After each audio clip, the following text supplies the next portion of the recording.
निर्मला सीतारमण के घर के बाहर प्रदर्शन की खबर आ रही है। कांग्रेस का वित्त मंत्री के घर के बाहर इस वक्त प्रदर्शन हो रहा है। कांग्रेस कार्यकर्ता विरोध प्रदर्शन कर रहे हैं, तो वित्त मंत्री के घर के बाहर प्रदर्शन किया जा रहा है। निर्मला सीतारमण के घर के बाहर ये देखिए प्रदर्शन की तस्वीरें भी सामने आ रही हैं। तो कांग्रेस कार्यकर्ता यहां पर विरोध जताते हुए नजर आ रहे हैं।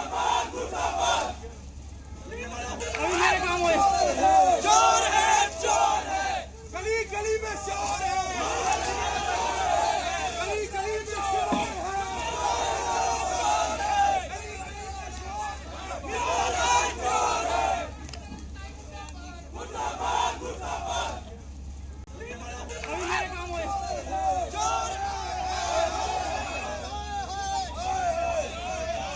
जी मीडिया संवाददाता रवि त्रिपाठी फोन लाइन पर मेरे साथ जुड़ गए हैं।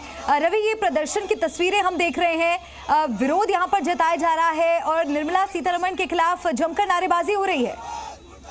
जी बिल्कुल, देखिए निर्मला सीतारमण के खिलाफ महंगाई का मसला हो, चाहे आप तमिलनाडु का जो मसला था, आपने देखा होगा जिस तरह से तमिलनाडु का विवाद खड़ा हुआ था एक होटल में किसी बिजनेसमैन से बातचीत करने के दौरान, तो सारे मसले को कांग्रेस ने उठाया। तमिलनाडु में उनके खिलाफ जम के कांग्रेस पार्टी ने और डीएमके ने प्रोटेस्ट किया था और अब उसको दिल्ली में भी प्रोटेस्ट किया जा रहा है। तो कहीं ना कहीं उनके खिलाफ एक मोर्चा खोला जा रहा है, महंगाई को लेकर हो, तमाम सारे मुद्दे को लेकर हो, और ये कांग्रेस चाहती है कि चुनाव में मुद्दा बने। देखिए अभी हरियाणा चुनाव है, हरियाणा चुनाव को टारगेट करके इस तरह का प्रोटेस्ट किया जा रहा है कि देश में जिस तरह से स्थितियां हैं, महंगाई लगातार बढ़ती जा रही, वित्त मंत्री सुनने को तैयार नहीं है, वित्त मंत्री उस चीज को इग्नोर करती है। अगर कोई उनको बताता है कि देश में टैक्स पेयर के साथ कितनी दिक्कतें हैं, तो उस चीज को इशू बनाने की बात है। हालांकि आज जम्मू कश्मीर चुनाव खत्म हो जाएगा, लेकिन मेन टारगेट हरियाणा चुनाव को लेकर है और बताने को राहुल गांधी एक यात्रा कर रहे हैं, आप जान रहे हैं, तो उस यात्रा से इसको कनेक्ट कीजिए। एक तरफ राहुल गांधी सड़क पे हैं, लोगों का समर्थन मांग रहे हैं, और दूसरी तरफ वित्त मंत्री के खिलाफ मोर्चा खोलकर कांग्रेस ये दिखाना चाहती है कि वित्त मंत्री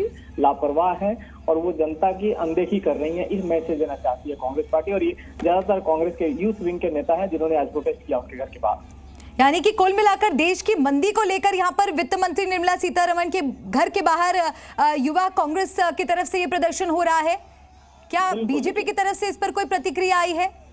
अब देखिए बीजेपी की तरफ से प्रतिक्रिया आएगी, आज रविशंकर प्रसाद की प्रेस कॉन्फ्रेंस भी हो सकता है, उनसे सवाल पूछा गया तो बताएंगे, लेकिन बीजेपी इसको रिएक्ट करेगी। कांग्रेस, देखिए ये अधिकार होता है, जब विपक्ष में जो भी पार्टी होती है, सत्ता पक्ष की पार्टी के खिलाफ जब भी कोई मुद्दा मिलता है, चाहे वो महंगाई आज के डेट में मुद्दा, देखिए सामान के दाम बढ़ रहे हैं, टैक्सेज को लेकर कई तरह के सवाल खड़े हो रहे हैं, कई और भी चीजें हैं जिनको लेकर राहुल गांधी बार बार अटैक करते हैं कि भाई आप बिजनेसमैन के बड़े बड़े व्यापारियों का हित तो साधते हैं, लेकिन गरीबों का हित नहीं साधते हैं आप। तो कई सारे मुद्दे हैं जिसको लेकर कांग्रेस उनको लगातार घेरती रही है, और इस बार के बजट में कहा गया कि कोई रिलीफ भी नहीं दिया गया आम आदमी को जिस तरह से रिलीफ मिलना चाहिए। तो एक इशू बनाने की बात है, और चुनाव है। देखिए अभी चुनाव नहीं है, खाली हरियाणा चुनाव नहीं है, जम्मू कश्मीर चुनाव है, इसके बाद महाराष्ट्र में चुनाव होना है, इसके बाद झारखंड में चुनाव, उसका दिल्ली में चुनाव होना है। तो कांग्रेस पार्टी एक तरह से कहीं मोर्चा खोला हुआ है उन्होंने बीजेपी के खिलाफ, और खासतौर पर वित्त मंत्री के खिलाफ, जिन पर यह आरोप लगता है कि वो आम आदमी की नहीं सुनती और आम जो मुद्दे हैं उनकी जानकारी उनको नहीं होती है। बिल्कुल, तो देश की अर्थव्यवस्था को लेकर विपक्ष लगातार केंद्र सरकार पर हमलावर है, और इस तरह से देखिए निर्मला सीतारमण के घर के बाहर यहां पर प्रदर्शन किया जा रहा है, कांग्रेस का विरोध प्रदर्शन आप देख रहे हैं। शुक्रिया रवि।